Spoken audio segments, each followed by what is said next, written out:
The emergency klaxon's wail cut through the sterile corridors of Command Station Nexus like a blade through silk. Admiral Victoria Zane didn't run. Admirals didn't run. But her measured stride carried an urgency that made junior officers flatten themselves against bulkheads as she passed. "Status report," she barked, stepping into the tactical center. The room buzzed with controlled chaos, holographic displays painting the air in angry reds and amber warnings.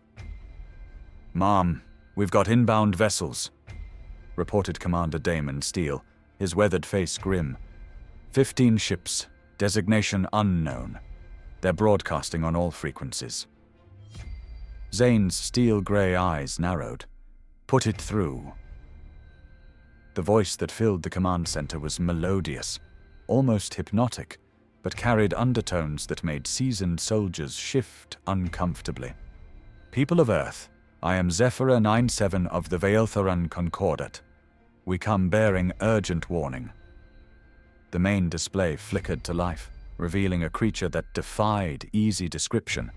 Tall, ethereal, with skin that seemed to shift between silver and blue, and eyes like captured starlight. Beautiful, but alien in ways that made the human mind recoil. "Your species," Zephyra continued, "has been flagged by the Galactic Threat Assessment Bureau as a Class 7 extinction risk. We have come to offer you a choice: submit to containment protocols or face elimination." The silence that followed was deafening. Then Steele spoke, his voice carefully controlled. "Admiral, long-range sensors are detecting hundreds of ships, maybe thousands, just sitting there, dark and silent." Zane's jaw tightened. She'd fought pirates in the Outer Rim, quelled the Mars Rebellion, and faced down corporate warships with nothing but determination and superior tactics. But this was different. "How long do we have?" she asked. "They're requesting a response within 6 hours," reported Lieutenant Victoria Kim from the communications station. "They're also transmitting what appears to be documentation, evidence of our dangerous tendencies." Zane studied the alien's face on the screen. Zephyra's expression was patient, almost pitying. "Show me this evidence." The holographic display shifted, showing scenes from Earth's history. Wars, genocides, environmental destruction, but also space battles. Human ships ramming alien vessels, boarding actions conducted with ruthless efficiency, the infamous Thermopylae incident, where a single human frigate had held off 12 hegemony destroyers. "Your species displays an unprecedented willingness to engage in what you call asymmetric warfare," Zephyra explained. "You show no regard for conventional rules of engagement. You sacrifice yourselves for tactical advantage. You adapt to new technologies with disturbing speed." The display showed more recent footage. Human Marines in power armor, moving through alien corridors with predatory grace. The way they coordinated, the way they pressed advantages that other species would consider suicidal. "Most concerning," Zephyra continued, "is your psychological profile. Where other species seek to minimize casualties, you embrace them as necessary. Where others retreat when facing superior force, you attack. This makes you unpredictable." Zane watched the footage with growing understanding. She'd seen those same tactics, employed them herself. The human way of war wasn't just about technology. It was about mindset, about refusing to accept defeat, even when defeat was inevitable. "What exactly are you proposing?" she asked. "Relocation to a monitored system. Your expansion will be limited. Your military capabilities will be regulated. In exchange, your species will be permitted to survive." The command center fell silent again. Zane could feel the weight of decision pressing down on her shoulders. The lives of 12 billion humans hung in the balance. "I need to consult with my government," she said finally. "Of course. 6 hours, Admiral Zane. Choose wisely." The transmission ended, leaving the command center in stunned silence. Then Steele spoke, his voice barely above a whisper. "Admiral, we can't fight them. The numbers alone—" "Commander," Zane interrupted, her voice sharp as a blade. "How long have you served with me?" 15 years, ma'am." "And in those 15 years, have you ever known me to back down from a fight?" Steele straightened. "No, ma'am." "Then why would you expect me to start now?" Zane turned to face the assembled officers. "Ladies and gentlemen, it appears we have a choice to make. We can submit to alien oversight, live our lives in a cage, and hope they're benevolent masters. Or—" she paused, letting the word hang in the air.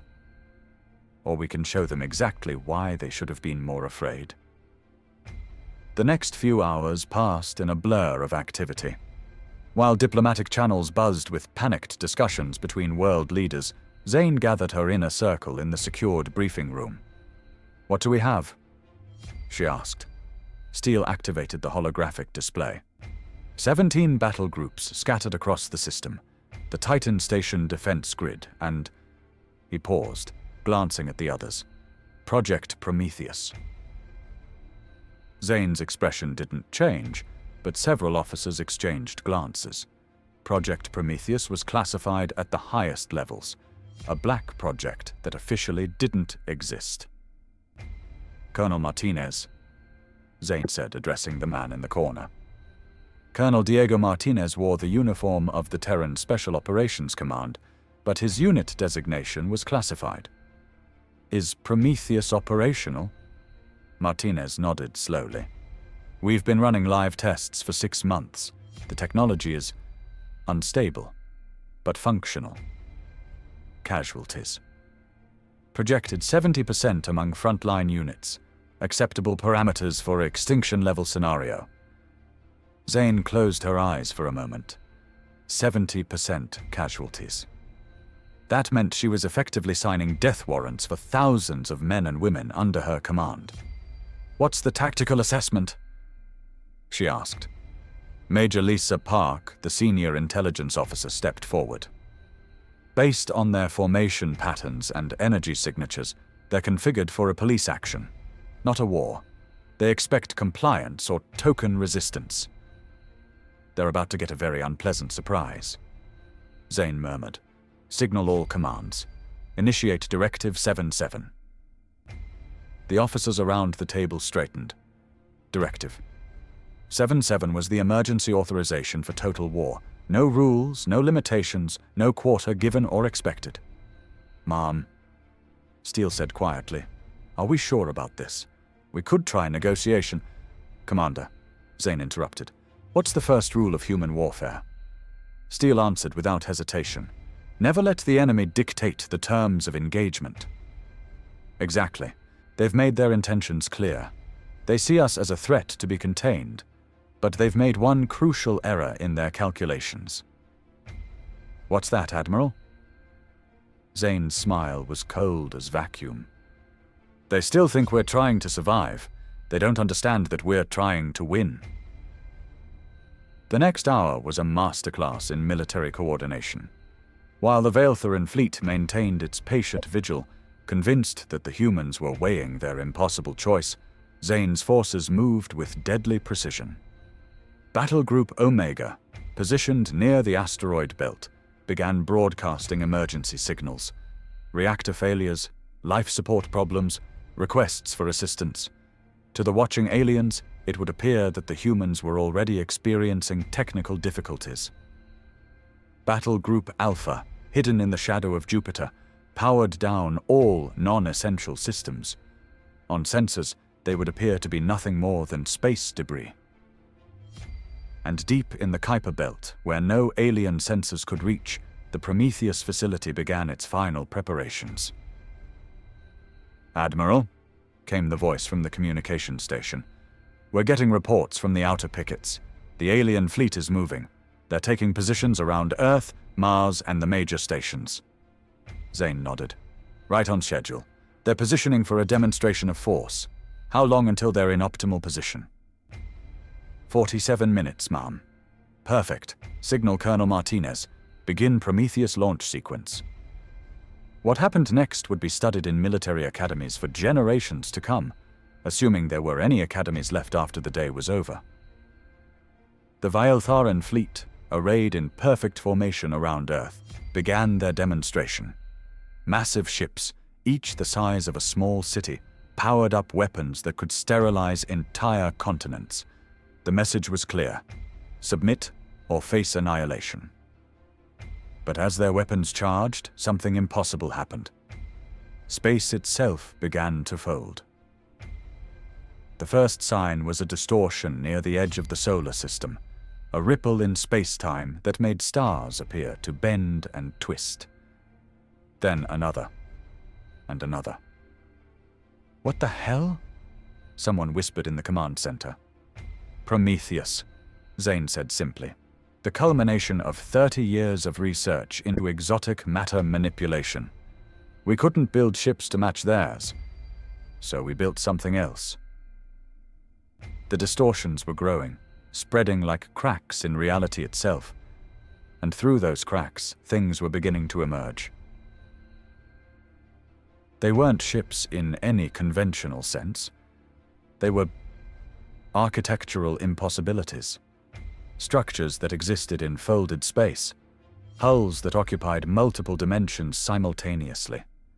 Weapons that fired through the quantum foam, bypassing conventional shields entirely.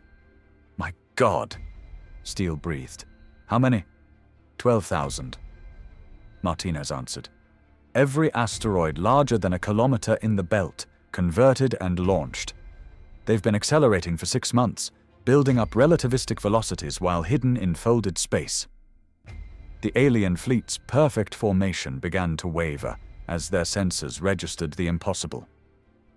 Ships that existed in multiple locations simultaneously, weapons that fired from angles that shouldn't exist, and energy signatures that made their most advanced technology look like stone knives. "They're trying to communicate," reported the communications officer. "Multiple frequencies, all channels." "Let them through," Zane ordered. Zephyra's voice crackled through the speakers, no longer melodious, but sharp with panic. "Admiral Zane, you must cease this immediately. Your technology is unstable. You're risking dimensional collapse." "Actually," Zane replied calmly, "we're risking everything. That's what makes us dangerous." The first engagement lasted exactly 17 seconds.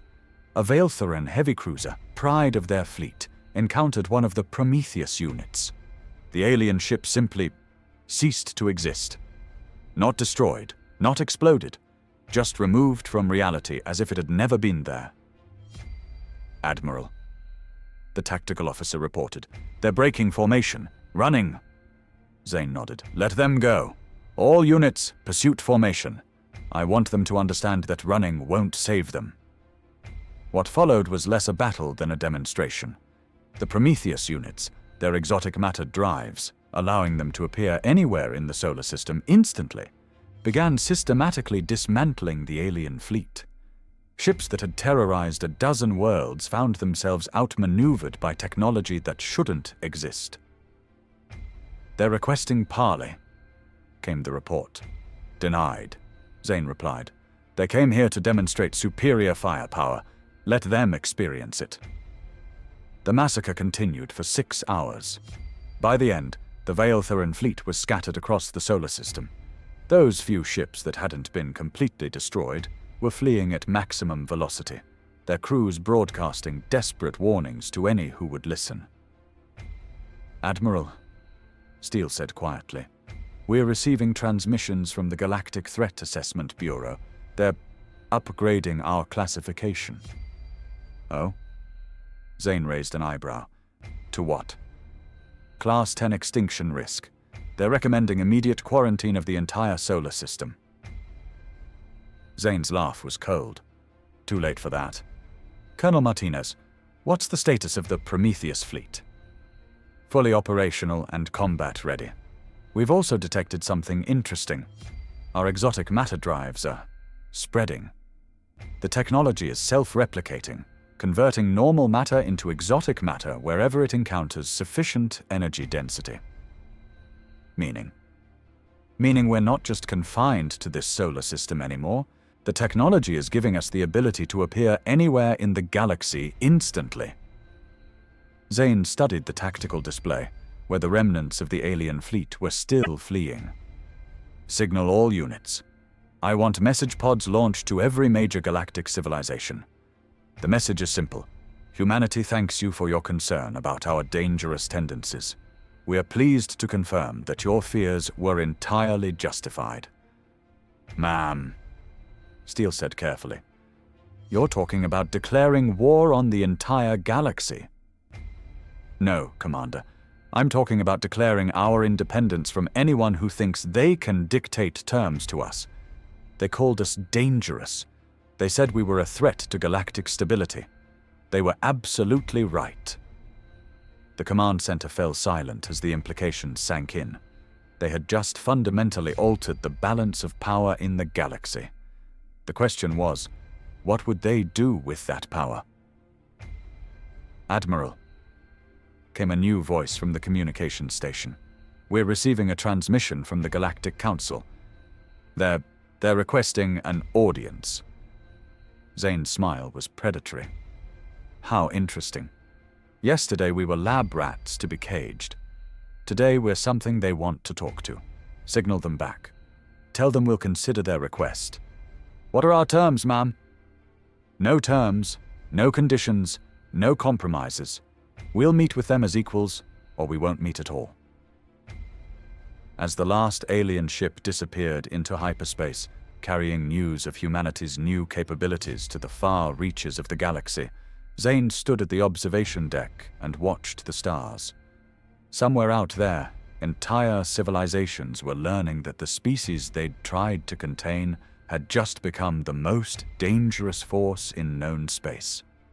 They'd wanted to cage humanity because they feared what humans might become. Instead, they'd given humanity every reason to become exactly what they'd feared. Admiral, Steele said, joining her at the observation window, do you think we did the right thing? Zane was quiet for a long moment. Damon, for 15 years you've followed me into impossible situations. You've seen me make decisions that cost lives, decisions that saved lives, decisions that changed the course of history. In all that time, have you ever known me to choose the easy path? No, ma'am. Then you know my answer. We could have submitted. We could have lived in their cage, safe and controlled and diminished. Instead, we chose to be exactly what they feared we were. She turned from the window, her expression resolute. Signal the fleet. Set course for the galactic core. If they want to treat us as a threat, then we'll give them a threat. If they want to fear us, then we'll give them something to fear. Where are we going, Admiral? Zane's smile was cold as the void between stars. To introduce ourselves to the Galactic Council, as equals, whether they like it or not. Behind them, the Prometheus fleet began to move. Their exotic matter drives folding space itself around them. Within hours, they would be at the galactic core, ready to announce humanity's arrival on the galactic stage. The aliens had been right to fear them. They just hadn't been afraid enough. As the fleet prepared for translation, Zane's final log entry was transmitted to Earth. Mission log, Admiral Victoria Zane, commanding. The Galactic Threat Assessment Bureau classified humanity as a Class 7 extinction risk. As of today, we are upgrading that classification ourselves to Class Omega. We are no longer seeking a place in the galactic community. We are claiming our rightful position as apex predators in a universe that suddenly seems much smaller than it used to be. Zane out. The transmission ended, and the fleet vanished into folded space, carrying with them the promise of a new age, one where humanity would never again be caged, contained, or controlled. They had been warned about humanity's dangerous tendencies. They had been told that humans were unpredictable, adaptable, and utterly ruthless when threatened. They had been absolutely right. And now, they were about to discover just how right they had been. Thanks for reading. If you enjoyed this story, drop a comment and let me know what you think. Your support helps me create more content like this. What would you like to see humanity do next in this universe? The galaxy is about to get a lot more interesting.